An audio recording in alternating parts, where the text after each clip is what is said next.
Esoteric Discussions, a show that gives a voice to the hidden and unspoken aspects of our world, tackling topics in the realms of the metaphysical, the esoteric, the political, and social.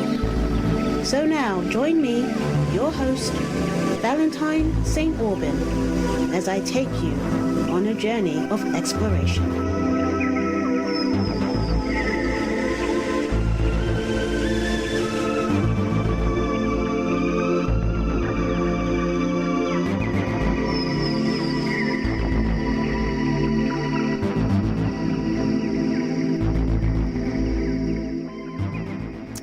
Good evening, everybody. How are we doing today? How has your day been? It is the 8th of May, 2013, and we have had all sorts of things going on, haven't we? We are going to be having a new moon eclipse tomorrow. Well, it depends on where you are. If you're in the United States, I believe it's later in the day, tomorrow afternoon. If you're in the UK, it's going to be around midnight time. But we're going to be having a new moon eclipse in the sign of Taurus. And that's refreshing, I think, for many of us, because these last couple of weeks have been intense. I'm going to talk about that in just a minute. But before I do, I just want to let you know that we've got another great show for you tonight, as I always have. I'm going to be joined by Ted Woodroffe, who is a healer, and he's going to be in the studio with me. He is waiting patiently. And we're going to have a great conversation tonight about the healing arts, about his work, and how he got into all of this, and maybe he might share a few stories as well. So I'm really looking forward to having him on the show, because he's got a great energy about him, and I've been looking for the right kind of person to have on to talk with you guys about this kind of information. So I'm very pleased that I have found the right person. And if you'd like to learn about more of what he does, his work, you can visit his website at namaste-healers.co.uk. Okay, so that will be in just a few minutes. But I just wanted to talk about what we've been through, because we had a full moon eclipse in the sign of Scorpio on the 25th of April. And I was speaking to a friend of mine just a couple of days ago, and she told me that the last couple of weeks she has basically been in bed she was just so depressed, and she just felt so overwhelmed. And I didn't realize at the time that she was going through such a tough time. But I know myself, I wasn't sleeping very well. I had a few things going on, and I found it very intense as well. And, you know, Scorpio Scorpio is an amazing sign, but the energy is extremely powerful. And with it being a full moon eclipse, that means we had a lot of endings in our life, a lot of endings. Now, the way that eclipses work, we'll get the energy, it will happen, and we'll either get the message right before the eclipse, or right after it, or sometimes a couple of months after. I know some people say 6 months on either side. That's not been true for me. I have found usually you'll get the message right before the eclipse or right after. So if you haven't had any endings, then I think you're okay. But for those of us who have been forced to make some decisions, it's been a really tough time. And you know, it's not always easy to move on or end situations in our life. It takes real courage to say, look, I want to move on for me. But many of us have been put into that situation. And, and I been looking at the headlines in the news, and in terms of the astrology working out perfectly in the real world, the situation in Cleveland, Ohio, with those 3 women that were found that had been made prisoner. They were kept as prisoners for the last 10 years. They were freed a few days ago, and that's very much in line with the full moon eclipse. So very pleased to see the energy releasing in that way, because that's the great thing about Scorpio. You can have an ending and you can have this death of a situation, but then you get a rebirth, and that is just a perfect example. So it was a very powerful eclipse. Many people did not sleep very well. Hopefully you're starting to find your feet. And we are having this new moon eclipse, as I said. We're having the new moon eclipse. That is going to take place tomorrow, and it's going to be in the wonderful sign of Taurus. Great new beginnings for Taurians. And I was just looking at my ephemeris earlier today, and my goodness, there's like a party going on in Taurus at the moment.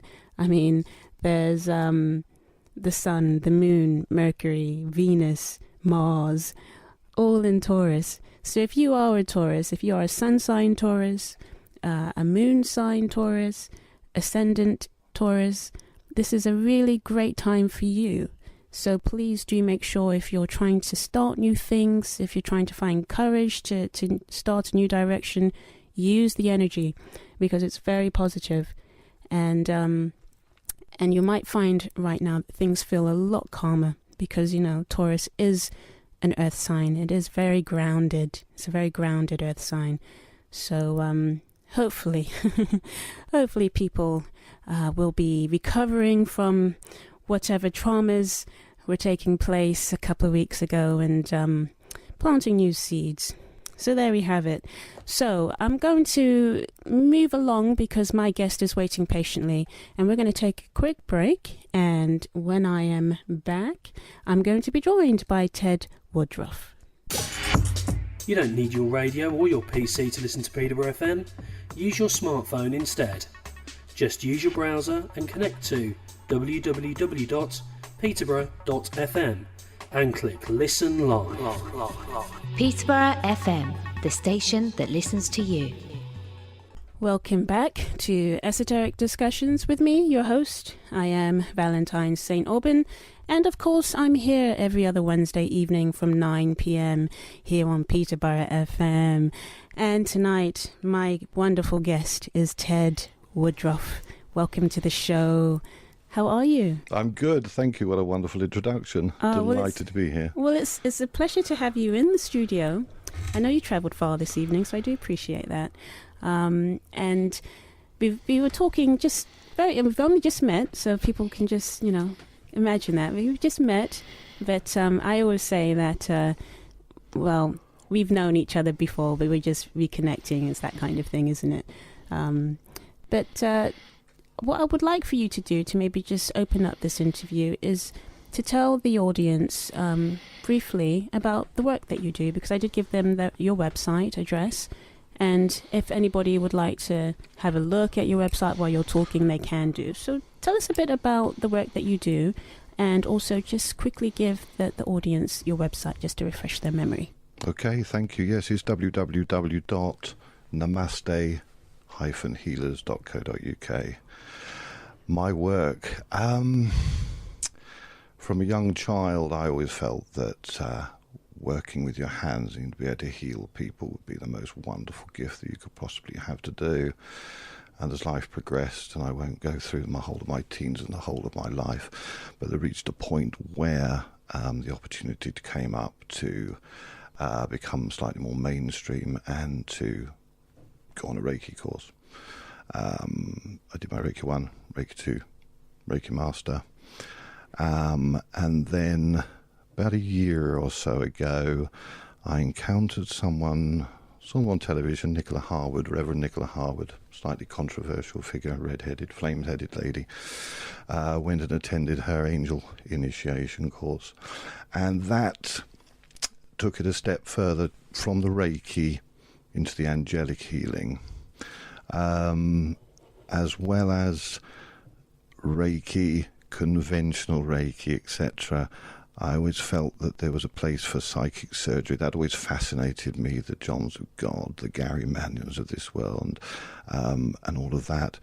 And so, without any formal training, I started practicing it, and with assistance. And bear in mind that in all healing, in my humble opinion, it's not you, as the human doing it, you are simply channeling that energy from wherever you wish to choose to say it's coming from. Now, I choose to say and believe in an angelic realm. There's no doubt to me that there are light beings, there are angels, there are archangels. We were brought up as children to believe that they've got feathers, they're in white gowns, and all of that's a wonderful thing.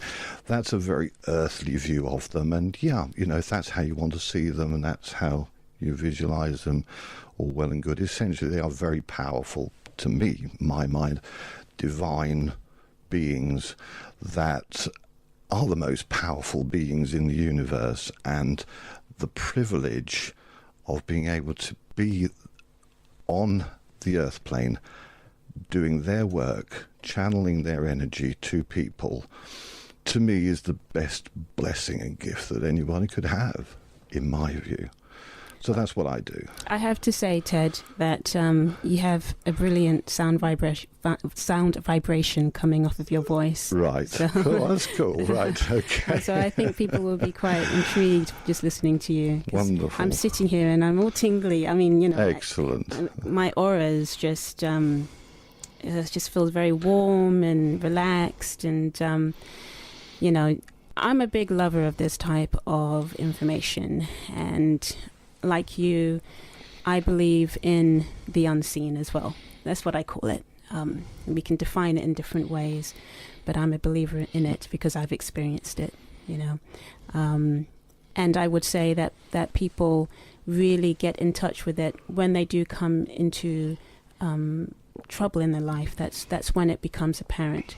And until you really get into any kind of deep type of trouble, you don't really feel that you need to call for help, or you don't feel like you have anybody around you even looking over you. And that's the shame of it, in my opinion. That's the shame. But that's because that's how we're raised. That's how we're raised. As children, we're raised in this country, certainly, in religious education, to believe in God. Yeah. You might be born into a Catholic family, you might be born into a Protestant family, you might be born into a Jehovah's Witness family, whatever, all those various denominations. You are told that there's God, and he's got a nice white beard, and he's got long white hair, and he's got the gown, and he's sitting on a cloud in the sky, and he's surrounded by the angels. Yeah. And it's a lovely imaginary way of teaching children. But you know what happens? When people grow up, they go through their teens and they get into adulthood, no one tells them any different. No one ever actually says to them, hold on a minute, that actually was a story. There isn't actually a man sitting on a cloud with a big white beard and white hair. So where do you go from there? You go to church, you're told that God is omniscient, omnipresent, all around us. You must have blind faith because he is there, they are there, etc., etc. How can you expect people to actually grasp that, understand that, believe in it? And the shame is that actually there is a God all around, there is a divine energy all around us, it's there, but because it's put into our minds as children that it's a God and angels and out there, then people don't actually get that it's very real. It's very obvious, in fact. And the awful thing is, as you say, that when people get ill, that as a matter of last resort, first thing they'll go to their doctor, next they'll go to the hospital, next they'll see a surgeon, next they'll be fixed by the surgeon or not, depending. The very last alternative, very often when they're either near death or there's no other medical cure that can be done for them, then they start to approach the healers on their as a last resort. What a shame, because the two can run side by side as naturally as you and I are breathing now. Well, that brings me to a good question, which is, let's talk about Reiki, for example, because that was sort of one of the first things you developed, and then you've now moved on, and we'll definitely get more into what you're doing now with the angelic work, because I find that quite fascinating. I mean, Reiki is something that is pretty much acceptable nowadays. I mean, everybody's heard of the term. It's not new anymore, but we are dealing with energy. Yes. We're trying to find a way to channel energy. Give us a little bit of a background, a history as to how Reiki found its way into the Western world. My understanding was that it was Dr. Usui and he's the main man. That and if you're asking me to do a historical recount so of it, people can contextualize that to get an understanding, because it's not from the Western world. If people don't realize, it's an Eastern, it's an Eastern philosophy and the Reiki and the you're testing me now. You see, with the channeling of energies that you. Because when you do it, and it's as simple as that. And as I was explaining to you earlier, I'm not being difficult here, but I have moved slightly away from the Reiki side purely. And why?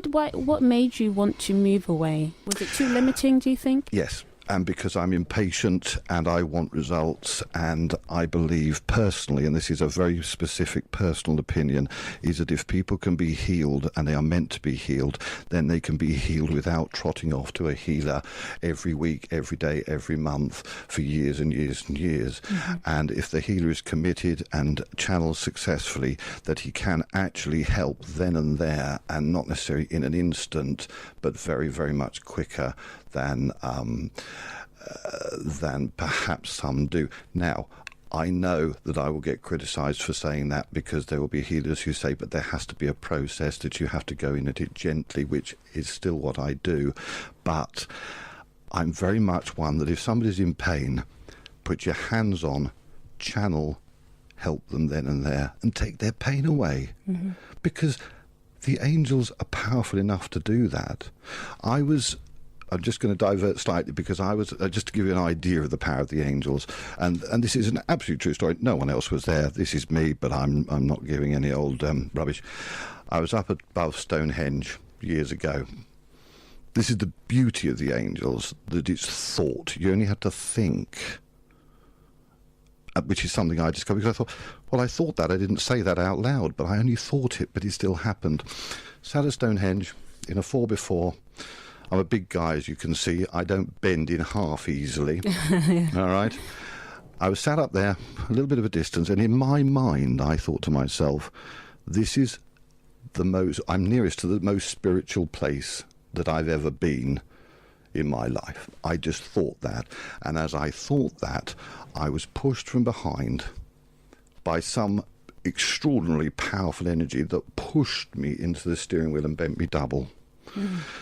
Now, that happened to me, and my philosophy and my belief is that the things you see with your own eyes, you can believe if you're stone cold sober. Yeah, absolutely. The things you feel with your body, you can believe when you're stone cold sober. Yeah.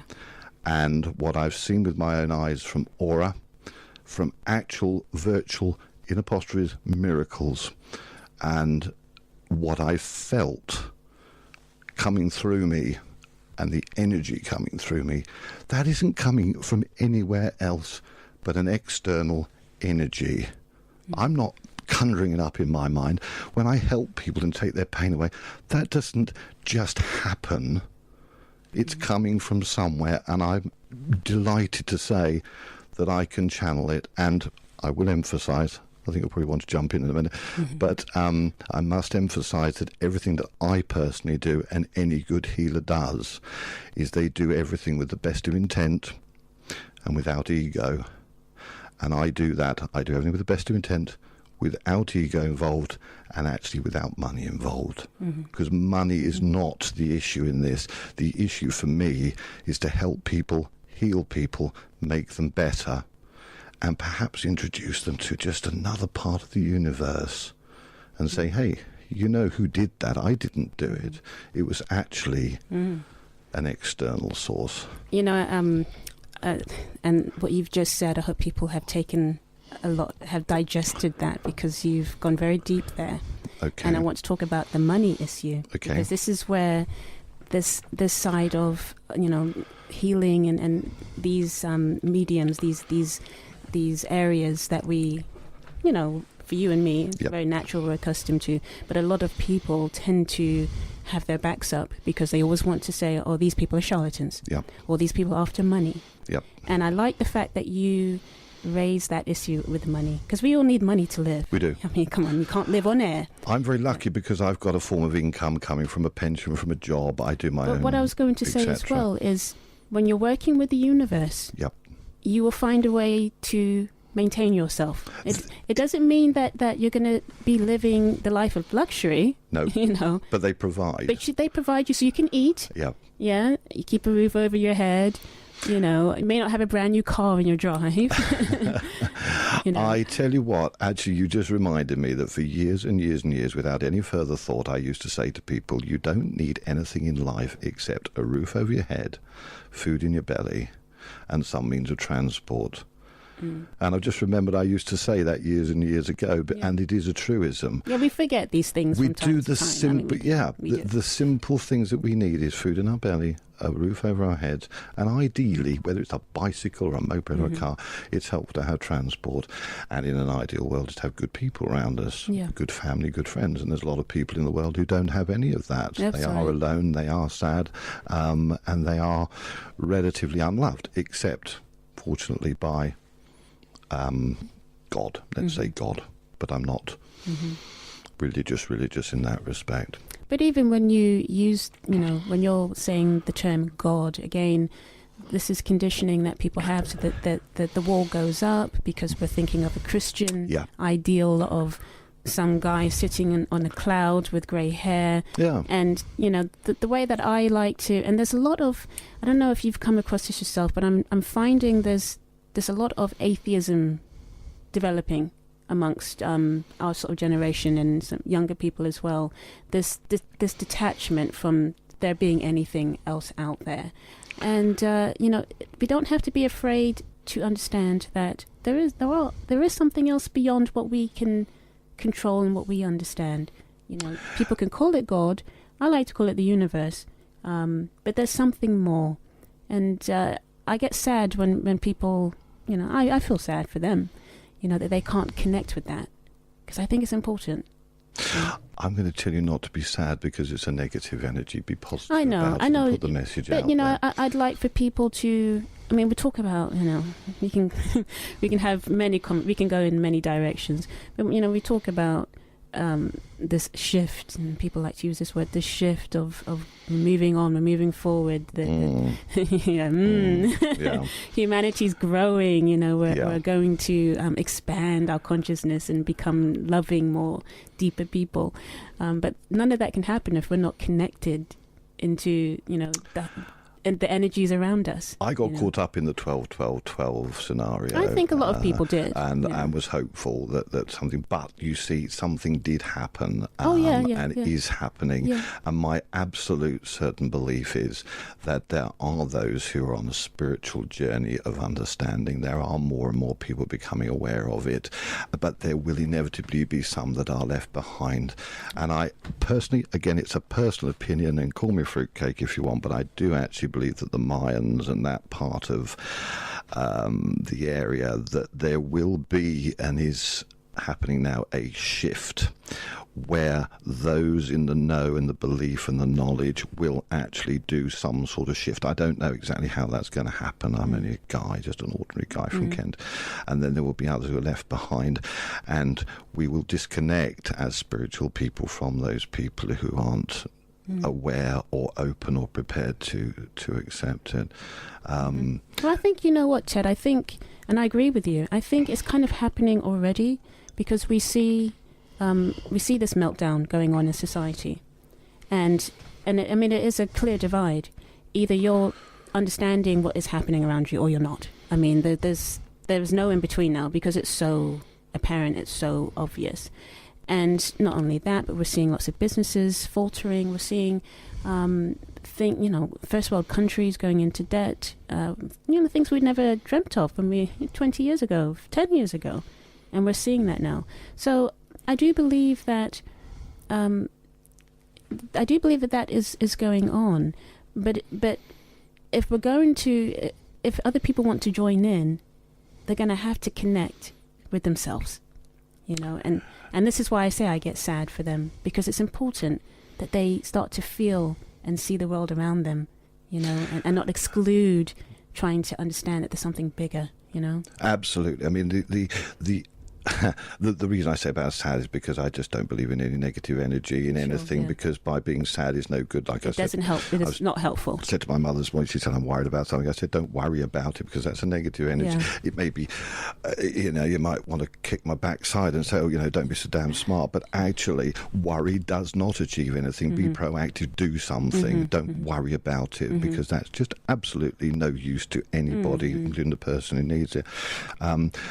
But as far as introducing people to spirituality or connecting them to something extra in their lives, all you can do is what you're doing on the radio, is what some people are doing on television, and what workers and light workers are doing in the field of healing in all its varieties, from doctors. And I've had a very good doctor who was actually an atheist and didn't believe in it, and then over years and years he came a little bit more on side, and he was actually more of a healer and more spiritual than even he realised, and going and visiting the Mount of Olives and things like that from someone who was, no, I don't believe in any sort of that sort of thing.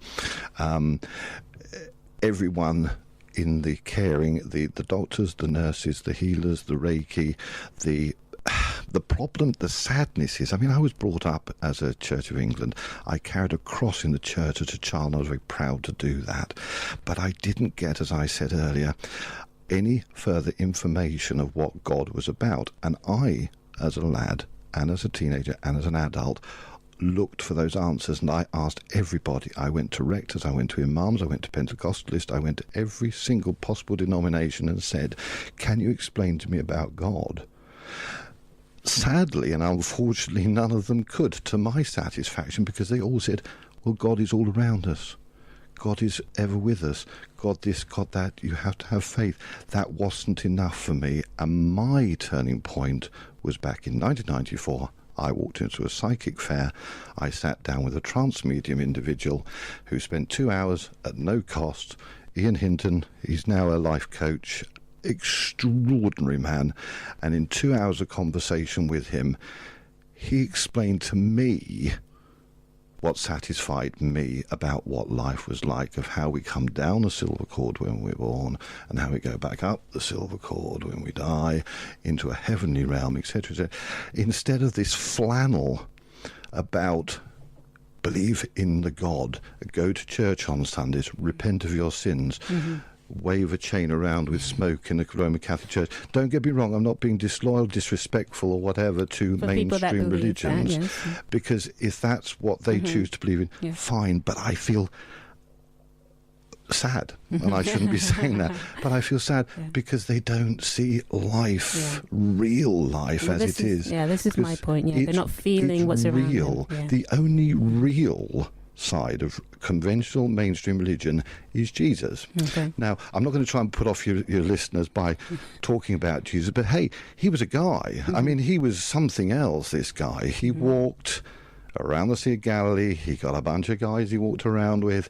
He did allegedly do miracles. He did this, he did that.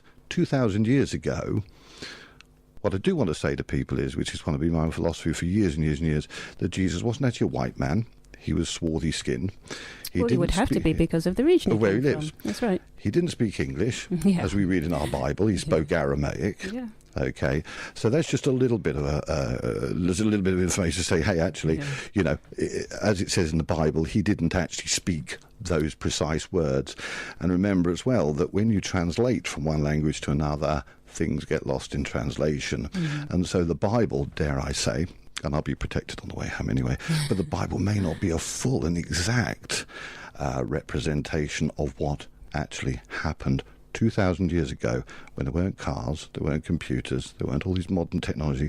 These guys were walking around in robes and sandals, etc. It was a whole different world that this man lived in, and the way that information was passed on in letters from the disciples and all of this sort of thing.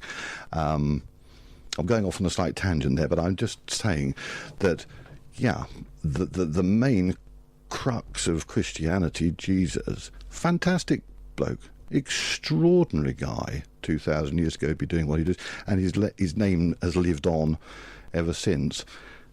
But there are other aspects to life other than Jesus and Christianity. Yeah, and we have to remember that Christianity is an institution, and it was created, he didn't Jesus didn't have Christianity going in that way when he was around. No, he didn't plan it. It was built up around after he left. Man-made. It's man-made. Yes. So that's important and to note.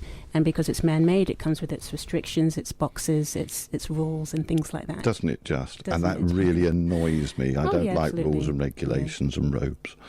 Well, you know what? We're going to take a break. And when we come back, I'd like to get more now into your experience of how you met your angel, who you work with. Cool. I'd love to hear this story. Okay. And I'd like to share a story of my own as well with you. Wonderful. About my own experience of being ill and what I experienced as well. And I think some people might enjoy that as well, because there's a lot of that at the moment. A lot of people getting sick and not feeling well and things. So we'll be back with Ted and myself after this break. It's your home, it's your community, it's your radio station. Peterborough FM on 87.7. Welcome back to Esoteric Discussions with me, your host. I am Valentine St. Aubyn, and in the studio with me tonight is Ted Woodroffe of namastehealers.co.uk, and we've been having a wonderful conversation so far, haven't we? Absolutely, thoroughly enjoying it, yeah. Now, I'm aware of the time, so I just want to make sure that we have enough time now to talk about how you found the angel that you work currently with. Tell us about that. Okay. It was probably 18 months ago. I went on the course with Nicola Harwood, as I say, and if anyone Googles the Reverend Nicola Harwood, they'll see that she's done work on Channel 4. Red-headed lady, rather controversial, fantastic individual, and steps out of the mainstream. Did an angelic initiation course with her and certificated, which everybody likes. You'd have certificates these days, etc. And it was probably shortly after that something within that initiation course inclines you to go looking for your angel and to investigate more about it. And it was really just a matter of asking. And probably, and I'm trying... the trouble is, you see, what happens to me is, for example, when I'm doing a healing, I will do the healing, 10 minutes, 20 minutes, half an hour, sort the problem, goodbye, and walk away.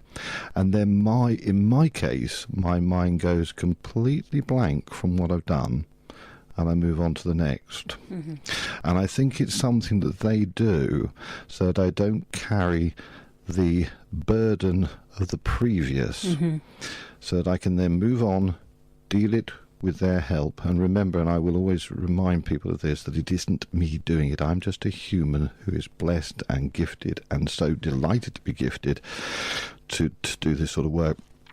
So from memory, from what I can remember about this, I would have then, in my mind's eye, said, out of curiosity, just as a geezer and a bloke, go, so who's my angel? And I remember connecting and getting the name, and when something resonates in your mind that's the one. Not dissimilar, as I was telling you earlier this afternoon, I dropped in on somebody who, again, I'd seen on television, who's a wonderful soul.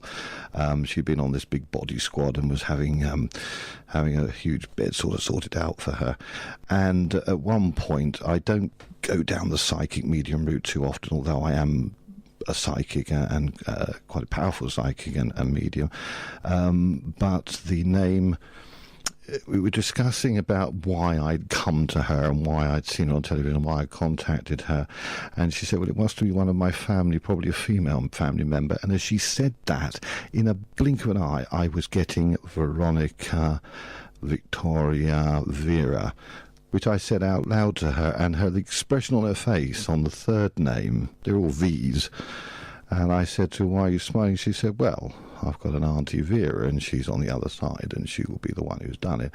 Now, out of all the dozens and dozens of names in the world and the universe, that I've never met this woman before, and I say Victoria, Veronica, Vera, is anyone going to tell me that that's just not extraordinary? Because it is to me, again, as I say, a stone cold, sober, eyes open, normal bloke. And I am normal. And I just want to pop back to that thing about Jesus as well, by the way. Sure, I am sure. absolutely not. And I emphasise this so strongly. When I quote Jesus, if anybody has got any inkling that I'm comparing myself to Jesus, take that out of your head, because that is absolutely not the case. And there's any healer who says, ooh, I'm godlike, or ooh, I'm Jesus-like. No, I was just referring to Jesus as one of the most extraordinary men who walked on this earth, and he was a healer 2,000 years ago. Back to the angel. Yes, just something in the mind connects you to the one. And of course, the angels are so powerful, they're going to pick you. It's not necessarily you picking them, because, hey, who are we to pick them? Do you hear them talking to you? Yeah. Mm-hmm. Yeah. Now I'm going to sound like a nutcase, aren't I? Are you saying anything right now? Any news for me? You got any news for me? This is the fun part of connection, you see, because you...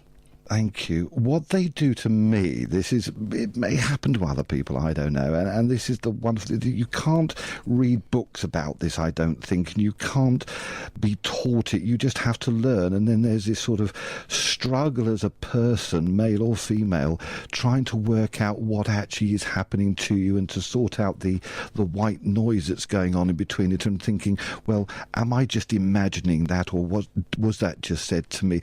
Because it's not actually a spoken voice, and I've seen Derek Core and psychics and mediums do this and say it isn't actually a voice, it's just something that comes into the head, and it's a feeling, it's a gut feeling. But the beauty is this gut feeling 99.9% of the time is right, and that's the extraordinary thing. So you must always say, as a psychic or a medium or indeed a healer, the first thing that comes into your head, because that is generally the right thing. And so my suspicion, 2 years ago, I wouldn't have dared to have approached the angelic realm asking for help and guidance and healing and whatever. But then I was persuaded by another, who I won't mention her name because I don't think she particularly wants to be broadcast about, but she gave so much to me and so much confidence to say, actually, yes, you are worthy. You are worthy to ask them, and if you ask them, they will provide, they will give. And ever since I developed that confidence to actually ask the angel and not be scared and not be all whatever about it, then they give you in abundance. Ask, you receive, you get, and they act. And they are, to me, the most powerful beings that you could have any sort of connection with. I want to share with you my story, because you might find this of interest as well. And we were speaking about it very briefly, and you hit the nail on the head, because you felt an energy around my head. But as I said, I had a situation back in 2007. I got very, very ill, deathly ill. I was on my deathbed, right? And I'm a physically fit person, always active, and I could not move. And I've never had anything like that before. And I was in a lot of pain around my head area, and my body just felt very heavy as well. And on top of that, I felt like I was outside of reality. So I was constantly trying to find a way back in, because I was literally out of this dimension. And when I first got ill, and basically what I realized what had happened to me was that I had a Kundalini release. And I'd been doing a lot of work as well, a lot of cleansing work. And they always say when you're doing that kind of work, you can bring on the Kundalini activation. So, and I definitely know it was a Kundalini release, because I always used to be constantly cold, and all of a sudden I was having hot flashes, and I'm not of the age for that yet. And I knew, you could feel it. I could feel it. And sometimes I'd be sleeping in my bed, and my body would just start moving, just jerking, so I had it quite severely. And I went to, I spoke to a psychic on the phone and asked for help, asked for some healing. That was my first attempt. I've never really actually done something like that before, but I was in so much pain. I did ask for help. And she was a really good woman, actually. And later that night, after I'd spoken to her, I was laying in bed, because I wasn't sleeping as well. I didn't sleep for like days, and I would have had maybe an hour of sleep a day or something like that for months, right? Because I was just charged. And I was just lying awake, just in pain, trying to sleep. And I just felt this feeling walk into the room. I felt hands put onto me, and I felt better that night, just that one night. And he just took my pain away. And I can't even remember the angel that she worked with. But that I experienced that. The beauty of distant healing. And I've never done something like that, but I needed help so badly. I said, look, please help me, you know. And thereby hangs a tale, you see, because you say you'd never done that before, and how many other people would say that they don't think to do that, or they don't know how to go about it. And how do you go about it? And the best way is actually to Google in this day and age, look up healers, look up our group. Hey, I'm not going to project, advertise us outrageously on here, but hey, you know, what I didn't mention actually about the Namaste group is that it's not just myself, but there are a series of healers around the UK. We've just taken on a guy called Diruz, who is actually a conventional NHS doctor, as well as having a skill and a talent. I don't think Diruz is his actual name, but it's sort of pseudonym. There's Joe in Bristol, there's Diruz in Newcastle, there's Jane in East Sussex, there is Reverend Nicola Harwood in Chatham. There will be others added to it. So we are nationwide. So if you did contact us, if you're in need, if you just want to call up, have a chat, a normal chat about it, and just say, hey, what's this all about? Do you think you could help? I'm at the end of a phone, I'm at the end of an email. Contact us, that would be very cool. And don't be scared of doing it. It's so normal, it's so natural, it's so necessary in this day and age, because conventional medicine can't cure everything. Well, this is what I was about to say as well. I went to the doctor. I've never had good luck with doctors, but I went to the doctor and I was made fun of, you know, and basically they said, well, there's not much they can do for me. It's either they put me onto antidepressants, or they can sign me off sick from work. Those were my options. I really dislike this idea of antidepressants, actually, although so do I. I've had my experience of them, and I had a serotonin drop in the brain years ago, and I did go into a rather phenomenal drop. So I'm not going to... Don't get me wrong, listeners, either as well, because I do fully believe in conventional medicine, but I also believe that healing can run alongside an alternative, and a very powerful and natural alternative. But I would never, ever, and it's part of the code of ethics as a healer, that anyone on medication remains on medication, but I do believe that healing can run alongside conventional sort of medicines. I'm not a great fan of medication myself. Me either. But it's a necessary evil sometimes in the immediate. Some people do need it, yeah. They need it. Mm-hmm. Although I heard, this was years ago when I went on the first psychic course in Dover, that there is a train of belief, just a train of belief, that actually people who hear voices are not mad, but they are actually being communicated with. It's another reality, isn't it? Yeah. And see, these are the things that we don't understand. Exactly. Because conventional mainstream society can only account for about 50% of the way that our world is. There's a whole other 50% that they try to hide. Yes. And it's with everything. Yes. History, the body, health, science, mathematics, music, whatever. Yes. There's a whole another half of the world, life, reality, that is always covered up. What's so fascinating is we know so little about the oceans. So little about so many many things. We know so little about the human brain. They like to think they do, but actually they know diddly. Yeah. They know so little about the universe. They know so little about the multidimensional factors. The fact that... I'll come back to this healing point, because that obviously is my passion and my gift and my delight to help without financial gain. I must absolutely emphasize that it is a reality. But actually, if only everybody could understand that there is actually a divine energy that exists, that is tap-intoable, which is dreadful vocabulary, but it is tap-intoable, usable, and can help and can cure. If only everybody could get that into their head and believe it and understand it and see it happening. And the best thing to do is to actually see it happening, because my absolute fundamental belief is that what you see with your own eyes, you can believe. And I always do this stone cold sober thing, but that is important to be stone cold sober. What you see with your own eyes, you can believe. And what you feel in your own body, you can believe. When I did Reiki 1, wonderful. Not everybody gets this apparently, but in the attunement where the Reiki master, you have your eyes shut and they blow on you and they do this sort of thing with your eyes while you've got your eyes shut. They said you may experience something. We don't know, but you may or you may not.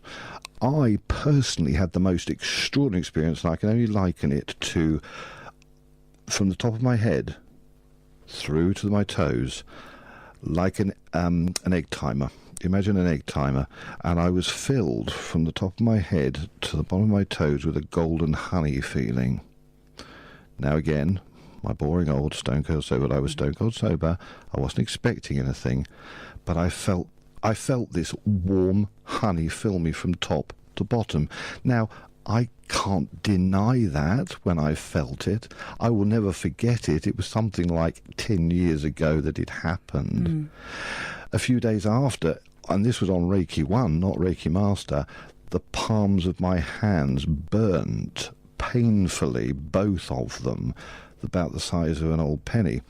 And I, being me, thought, hey, that's cool, because that's actually proof, I think, that my hands are healing hands now. And then a day or two afterwards, it was so painful. It was the point where I literally wanted to put my hand in a bucket of cold water or iced water, pick up my knife and fork, can't hold them comfortably because it was almost agonizing. You can't go to the doctor, there's nothing to be seen there, sort of thing. Fortunately, it eased off and eased off and eased off. And it was only when I got onto Reiki 2 that I was told actually it was energy that should have been sent out into the universe, but nobody had actually told me that. And so coming from that makes me realise and think that people do need teachers and guides in these things, as much as we're talking about the general members of the public who aren't certain about where to go and how to go about it. And I could sit here and say, well, it's obvious, it's easy because I've sort of done it in my own way through experience, but I'm no expert on it. I just have my own personal experiences and hopefully a way of putting it across in a hearable manner for people. And I so want, and that's my greatest desire, is for people to know, to learn and to believe. And so, as I said before, if anybody wants to give me a shout, email me, ring me, call me, meet up with me, become part of the whole, and then more and more people by virtue of that will learn about it. There's a lot of good people out in the world. There's a lot of good healers. There's a lot of good psychics, a lot of good mediums. There's some dodgy people. There are people who want money. I'm not going to name any names.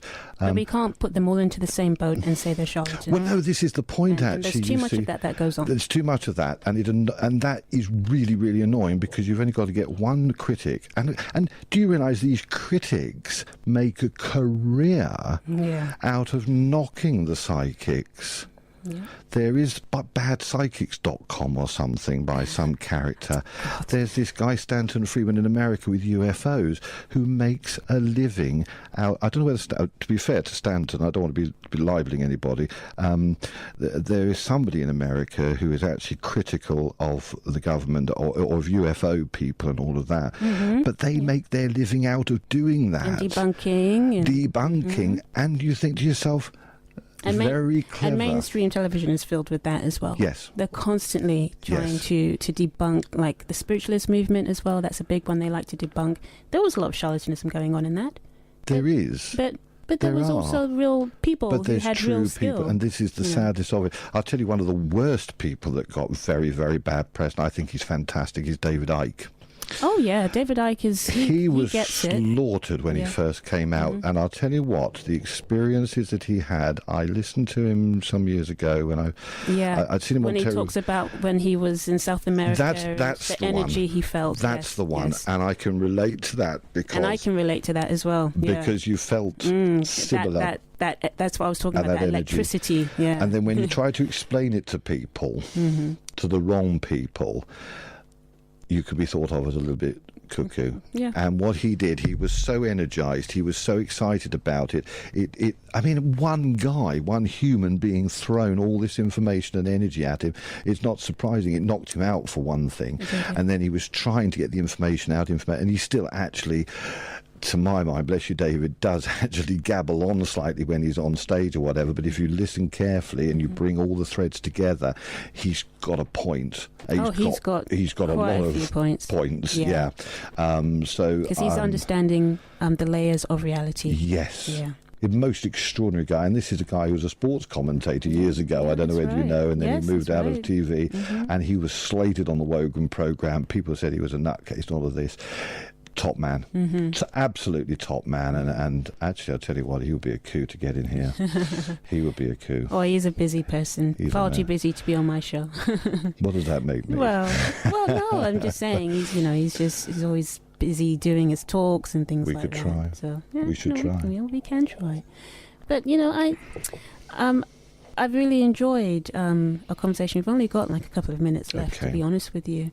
But I guess for me, it's like what I would like to say to people is, if you feel that you would like to move into this side of work, what are the first few steps that someone can take if they feel like maybe they would even like to try and become a healer themselves? Because I take it that does it run in your family? I know that my mother's very open to the idea. My grandmother, bless her heart, was a psychic, undoubtedly, but she wouldn't actually advertise the fact that was going on. And certainly when I've done episodes, my grandfather's come through, so he obviously was prepared to sort of revisit this earth plane sort of thing. But if we've only got a couple of minutes, what I would say to people is embrace the possibilities of it. Embrace the possibilities that actually miracles can happen. Embrace the possibility that our angels and archangels, that healing works. And years ago, back in the 1900s and 1920s, there wasn't the British Reiki Association, the Healing Association of Great Britain. People thought, I've got warm hands. Oh, I put my hands on people and I can help them. They didn't have to follow any particular guidelines. Go with your heart, how you're guided by your own mind. And as far as I would encourage people to do is to try and connect with your angel. But like I was saying to you earlier, ground yourself. Make sure you're grounded down into the earth so that you can't be affected by that's a really good point. That's a nice point to leave off of. And throw the shell of protection around yourself, because there are negative energies out there that will actually clash with the good energies. And they come through people as well. If you experience they come off people. They come off people who are innocent to it. But they will find a way. They'll find a way through. So protect yourself, ground yourself, and go for it. But go for it, and don't be shy about it. Just imagine the possibilities that there are there. And from my point of view anyway, the angelic realm is phenomenal, as is all forms of healing, whether it's hands-on, hands-off, distant healing, angelic healing, kundalini reiki, all the various disciplines of it. Go for it, and don't not go for it, because it's the fundamental life force. It's everything. It's everything. Beautiful point to end on, Ted. Thank you. I want to thank you for joining me this evening. It's been a pleasure. It's been a delight. We'll have to do it again. Absolutely done. We'll talk about other things too. Sorted, done. Right, guys, that's it. Another show for you, done and dusted. Coming up next is the flip side. But I'll be back, as I always am. Not next week, but the week after next. And then until next time, keep your eyes on the stars.